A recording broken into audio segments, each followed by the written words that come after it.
Jeg vil gennemgå min synopsis om kriminalitet og etnicitet. Kampen mod kriminalitet har altid stået på, og vi har forsøgt at finde sammenhænge eller tendenser, der forklarer, hvad der leder mennesker ud i de kriminelle løbebaner. Det moderne, globaliserede samfund består dog af mennesker med rødder spredt ud over hele verden. Særligt disse personer med anden etnicitet bliver repræsenteret i kriminalitetsstatistikkerne. Det er derfor i højere grad end nogensinde før relevant at prøve at finde en sammenhæng mellem etnicitet og kriminalitet.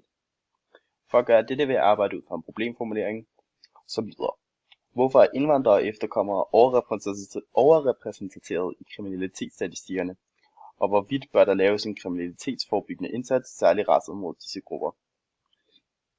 For at besvare den, der har jeg en række arbejdsspørgsmål, som jeg har fået tildelt. De lyder: Hvorvidt er indvandrere og efterkommere repræsenteret i kriminalitetsstatistikkerne? Hvilke mulige forklaringer er der på de observerede sammenhæng mellem etnicitet og kriminalitet? Og hvorvidt bør der laves en kriminalitetsforebyggende indsats med særligt fokus på indvandrere og efterkommere? Jeg vil altså først nu redegøre for indvandrere og efterkommere repræsentering i kriminalitetsstatistikkerne. Og i bilag 3, der hvis vi kigger på fordelingen af domme hos de forskellige etniske grupper inden for aldersgruppen 15 til 29 år, kan vi se, at personer med dansk oprindelse står for 76,1% af alle dommene. Det er altså etniske danskere, der står for langt størstedelen af alle domme. Og selvom det her tal umiddelbart lyder meget højt, betyder det dog kun, at 4,2% af befolkningsgruppen har en dom. Mere relevant er det at kigge på indvandrere og efterkommere fra vestlige og ikke-vestlige lande. Her der kan vi se, at indvandrere fra vestlige lande står for 3,2% af dommene, men mindst 2,3% af befolkningsgruppen har en dom. Ligeledes kan man sige, at indvandrere fra ikke-vestlige lande står for 8,3% af dommene, og 5,9% af befolkningsgruppen er dømt. Ser vi så på efterkommere, der kan vi se, at andelen af domme inden for befolkningsgruppen i begge tilfælde går op. For vestlige lande ligger den på 5%, mens den for ikke-vestlige lande ligger på 11%. Det kan antyde, at der er en mangel på ordentlig integration i samfundet, da andelen af dommen går op fra indvandrere til efterkommere. Og hvad der kan forårsage det, vil jeg komme ind på senere i min analyse. Og kigger vi på bilag 1 og 2, der kan vi også se, at efterkommere især fra Libanon faktisk er 280% mere kriminelle, og at 1 ud af 5 efterkommere fra ikke-vestlige lande bliver dømt efter straffeslovsparagraffen, inden de fylder 21. Går vi videre til arbejdsspørgsmål 2, hvor jeg vil forsøge at analysere og undersøge, hvad der kan forårsage, at der er den her sammenhæng mellem etnicitet og kriminalitet. Og en forklaring på den tendens kan blandt andet komme fra Mihalis teori om flow, der beskriver menneskers evne til at fordybe sig i aktiviteter, hvor individets egne ønsker sættes til side, og man bliver opslugt af aktiviteten. Vi ser dette ske, når der ikke er balance mellem individets færdighedsniveau og de udfordringer, de møder. Ser vi på bilag 3, kan vi se, at beskæftigelsesniveauet blandt indvandrere fra vestlige og ikke-vestlige lande ligger betydeligt lavere end det for danskere. Figur 2 illustrerer, hvordan den højeste uddannelse mange af de her indvandrere har er grundskolen, men også hvordan flere har lange eller mellemlange videregående uddannelser. De befinder sig altså ude i ekstremerne af enten højt uddannet eller meget lavt uddannet, kan man sige. Hvis disse personer ikke føler sig tilstrækkeligt udfordret i forhold til deres færdighedsniveau, kan vi risikere, at de keder sig og søger et flow i kriminelle kredse. Man risikerer altså, at de bliver en del af en anden subkultur, hvor andre værdier og normer reagerer. For eksempel kunne det være brugen af vold eller tyveri, som er legitimt til at forsvare sig i den her subkultur. Man kan også risikere, at de udfordringer, som det her individ møder, er for høje i forhold til deres kompetenceniveau. Så der dermed kunne blive udviklet en form for stress eller angst. Sammenfatter vi denne model med Axel Honnes teori om behovet for anerkendelse, vil kriminalitet så kunne blive set som en afreaktion på dette. Hvis man på en arbejdsplads eller en skole konstant render rundt og føler stress eller angst over, at de udfordringer, man møder, er for høje i forhold til ens kompetencer, så får man heller aldrig nogensinde den anerkendelse, man har behov for inden for den solidariske sfære. Altså at man bliver anerkendt for det arbejde, man udfører. Og det skyldes jo, at man ikke selv føler, at man er i stand til at udføre arbejdet. Så på den måde kan de to teorier sammenfattes. En anden måde, vi kan forklare den tendens, vi kan observere i samfundet, er via Goffmans teori om stigmatiseringen. Som set i bilag 1 oplever mange med anden etnisk baggrund, som blandt andet Kia, at når statsministeren udtaler sig om de kriminelle individer som indvandrerdrenge, siger hun, at der kommer et stigma imod dem. Goffman forklarer, at det kan overskygge alle personernes andre egenskaber, og dermed resultere i, at flere personer accepterer den stigma og bliver mere tilbøjelige til at begå kriminalitet.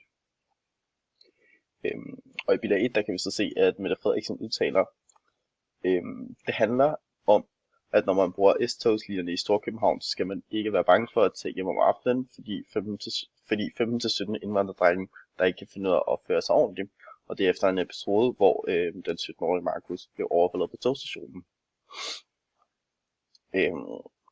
Morten Østergaard udtaler sig i bilag 2 dog, at han mener, at Mette Frederiksens retorik puster til frygten for enhver anden etnisk dansker.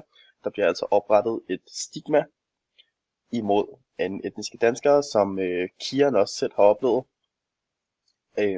Han beskriver, hvordan han tog toget hjem kl. 3 om natten og blev nødt til at undgå en dame, fordi han ikke ville skræmme hende. Og andre tilfælde, der vil vi så kunne risikere, at de her stigmaer gør, at nogen så vælger at acceptere dem. Og så de som anden etnisk danskere bare tænker, nå ja, men så er jeg jo nok bare den her kriminelle dreng, eller hvad de nu er. Og man kan også forsøge at argumentere for, at de her statistikker fra bilag 3 er helt misvisende. Daniel Vigil, der har læst statskundskab på Københavns Universitet, mener ikke, at tallene for de etniske gruppers kriminalitetsrater kan sammenlignes.